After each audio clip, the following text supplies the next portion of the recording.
നമസ്തേ, ഞാൻ doctor Rajesh Gopalakrishnan, senior consultant gastroenterology, Apollo Adlux hospital, അങ്കമാലിയിൽ.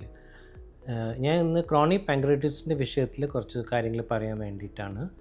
Chronic pancreatitis നമുക്ക് നമ്മൾ ആഗ്നേയ ഗ്രന്ഥിയിൽ ഒരു അസുഖമാണ്.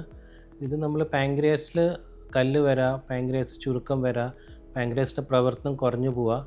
ഇത് കാരണമായിട്ട് നമുക്ക് കഴിക്കുന്ന ഭക്ഷണം ദഹിക്കാനുള്ള ഒരു കപ്പാസിറ്റി കുറഞ്ഞു പോവുക, കഴിക്കുന്ന ഭക്ഷണം ദഹിക്കാതെ പോവുക. പിന്നെ പ്രമേഹം അല്ലെങ്കിൽ ഡയബറ്റീസും ഇതിൻ്റെ കാരണമായിട്ട് വരാൻ സാധ്യതയുള്ള അസുഖമാണ്. സാധാരണ ഇതിന് അസുഖങ്ങളുടെ ലക്ഷണങ്ങൾ വയറ്റുവേദന, ഭക്ഷണം ദഹിക്കാണ്ട് പോവുക, പിന്നെ പ്രമേഹം, ഇതൊക്കെയാണ് സാധാരണയുള്ള ലക്ഷണങ്ങൾ. കുറേ വർഷം നീണ്ടു പോയി കഴിഞ്ഞാൽ ഇതുകൊണ്ട് പാൻക്രിയാസ് ക്യാൻസറും വരാൻ സാധ്യതയുള്ളതാണ്. അപ്പോൾ ഈ അസുഖത്തിന് ചികിത്സയായിട്ട് നമുക്ക് നേരത്തെ ഇത് കണ്ടുപിടിക്കാൻ സഹായിക്കാം. അതിന് വേണ്ടിയിട്ട് നമുക്ക് സാധാരണ CT സ്കാൻ അല്ലെങ്കിൽ MRI അല്ലെങ്കിൽ എൻഡോസ്കോപ്പിക് അൾട്രാസൗണ്ട് വഴിയാണ് അതിന് നമ്മൾ രോഗനിർണയം ചെയ്യണത്.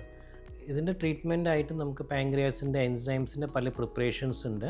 അത് നമ്മുടെ അസുഖത്തിൻ്റെ സ്റ്റേജും അതിൻ്റെ സിവിയറിറ്റി വെച്ചിട്ട് സാധാരണ പാൻക്രിയാസ് എൻസൈം പ്രിപ്പറേഷൻസ് നമ്മൾ ഭക്ഷണം കഴിക്കുമ്പോൾ അതിൻ്റെ കൂടെ തന്നെ കഴിക്കണം.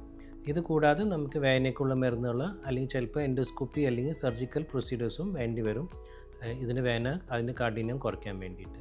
അതല്ല, നമ്മൾ പ്രമേഹത്തിന് ട്രീറ്റ്മെൻറ്റായിട്ട് പല മരുന്നുകൾ അല്ലെങ്കിൽ ഇൻസുലിനും വേണ്ടി വരാറുണ്ട്. ക്രോണിക് പാൻക്രിയാറ്റിസിലെ ഏറ്റവും കൂടുതൽ കാണുന്ന സിംറ്റമാണ് വയറ്റുവേദന. അപ്പോൾ ഇത് വളരെ ചിലപ്പോൾ സിവിയർ പെയിനും ഉണ്ടാവാൻ സാധ്യതയുണ്ട്. അപ്പോൾ ഇത് നമ്മൾ സാധാരണ പ്രായം കൂടുമ്പോൾ പെയിൻ ഇങ്ങനെ പല എപ്പിസോഡ്സ് ആയിട്ട് വരാം. ഇതിൻ്റെ ട്രീറ്റ്മെൻറ്റായിട്ട് നമ്മൾ നോർമലി വേദനയ്ക്കുള്ള മരുന്നുകൾ, പിന്നെ നമുക്ക് ചിലപ്പോൾ മരുന്നോട് മാത്രം കൺട്രോൾ ആയില്ലെങ്കിൽ എൻഡോസ്കോപ്പിക് പ്രൊസീജിയേഴ്സ് അല്ലെങ്കിൽ സർജറിയും വേണ്ടി വരാൻ സാധ്യതയുണ്ട്.